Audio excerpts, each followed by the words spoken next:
Hi, Mystery Recap here. Today, I'm going to explain a horror film called Let Her Out. Spoilers ahead. Watch out and take care. The film starts with a young woman who lives at the Gemini Motel.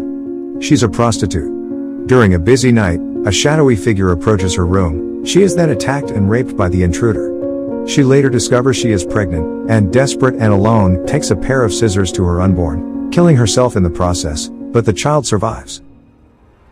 Jumping 23 years from the incident, the film shows Helen, who survived her pre-birth assault from her frightened mother. She is now a bike courier living in Toronto with her best friend, Molly. One day, Helen is tasked to deliver goods to her friend's house named Roman.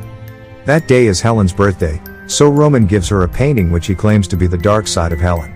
Helen immediately takes the painting home. At her motel, Helen recounts to Molly the story of her mother's death. Molly cares deeply about Helen's condition. Molly is always there to support her as Helen doesn't have any other family. Shortly, Molly leaves the place because she has an appointment with her boyfriend named Ed. As she's returning from the motel, Helen is struck by a car, leaving her seriously injured. Helen is then taken to the hospital. She suffers a head injury and some broken bones. Weeks later, Helen is finally allowed to go home. Molly and her friends start throwing a small party to welcome Helen's arrival.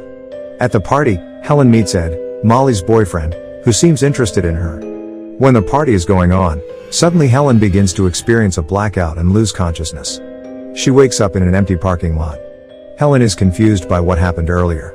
She immediately calls Molly to ask what happened when she was unconscious. Molly explains that Helen left the party without telling her where she was going. Not knowing what happened, Helen immediately returns home in a state of anxiety. At home, Helen starts to paint strange pictures, and because she is afraid of Roman's painting, in the end, she puts it below and covers it with a cloth.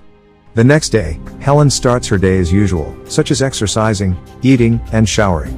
Just as she finishes taking a shower, suddenly she starts seeing a strange figure.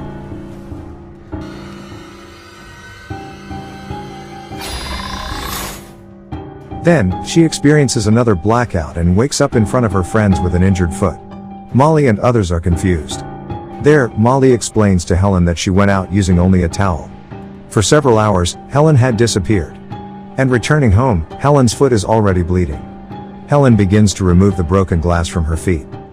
The next day, Helen and Molly go to a doctor named Dr. Headley to consult about what is happening to Helen. Dr. Headley begins to ask some questions. Helen explains that she is always moving from place to place unconsciously. She was in one place, and suddenly woke up in another. This has happened frequently since the accident. Furthermore, she frequently sees a black shadow. After hearing her explanation, the doctor decides to perform a CT scan on her brain, and the results will be out the next day. Helen immediately returns home and goes straight to bed. In her sleep, she sees fleeting visions of a female figure. Helen wakes up to a call from Dr. Headley. The doctor tells Helen that something strange has happened to Helen's brain. Hearing this, Helen immediately goes to the hospital. There, the doctor explains that they discover a rare type of tumor in her brain. It turns out that another person has lived in her brain all this time. Helen's mother, who earlier stabbed herself in an attempt to end her pregnancy, it turns out, was carrying twins. One of the fetuses was indeed killed in utero, but was subsequently absorbed into the skull of the survivor, Helen. The car accident Helen suffered earlier somehow activated this long-dormant twin who is now growing at a rapid rate and is responsible for Helen's loss of memory and erratic behavior. She now suffers from a syndrome called vanishing twin syndrome, an actual disorder that occurs when a twin disappears in the uterus during pregnancy as a result of a miscarriage of a twin. The twin is then absorbed into the body of the surviving fetus. This results in Helen having two different personas, Helen and her twin sister. Then, the doctor requires her to undergo surgery to remove her twin from her brain. However, she needs to wait 3 days until the surgery. Later at home, she sees the creepy painting given by Roman. The painting suddenly appears on the wall. She thinks that Molly was the one putting it back, but it wasn't. She finally decides to return the painting to Roman. Arriving at Roman's house, Helen sees no sign of Roman. She only sees a footage on a laptop, which turns out to be Helen, who was torturing Roman very sadistically.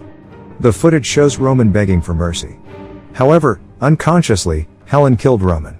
Helen cannot remember any of those. After walking around Roman's house, she also sees broken glass, and she remembers the day she came home with an injured foot. Helen is now convinced that inside her, there are two personas.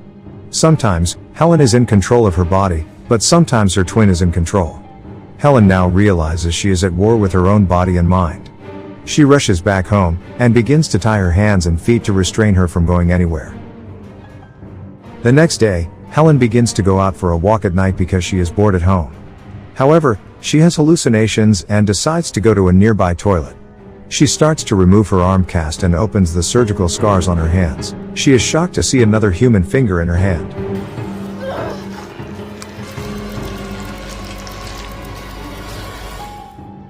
Then, she decides to leave that place. From behind, Molly's boyfriend, Ed, begins to chase after Helen. Ed is very interested in the beauty of Helen. Therefore, he plans to rape her. At that time, Helen's twin begins to take control of the body. She then points a knife at him, frightening him. She immediately runs back home after regaining consciousness. At home, Molly then tells Helen to stop painting weird, scary pictures. But Helen reveals that she was not the one drawing the pictures. They have a debate until finally, Helen's body is taken over by her twin and starts attacking Molly. Helen, stop!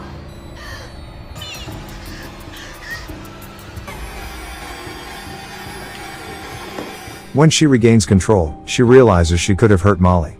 Eventually, Helen tells Molly to stay away from her. However, Molly refuses, so Helen decides to go away from that place and stay away from Molly. On the way, Helen meets Ed. Ed wants to have revenge because Helen had pointed a knife at him before. Helen begins to explain that she was sick and that she wasn't the one doing all that. Ed doesn't listen to Helen, and he plans to rape Helen. At the same time, her twin sister starts to take control of Helen's body and kills Ed instantly.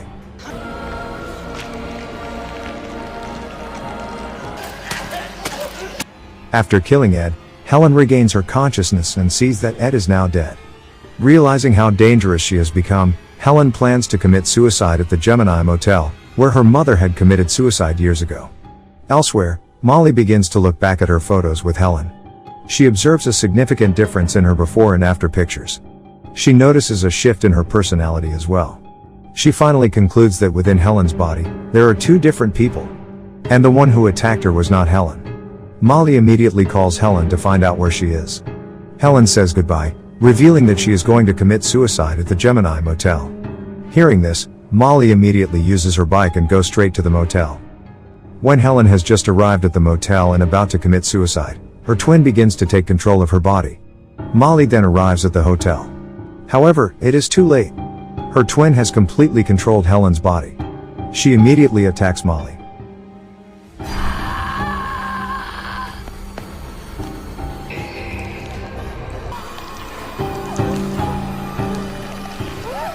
Molly tries to defend herself, and eventually, she is forced to kill Helen.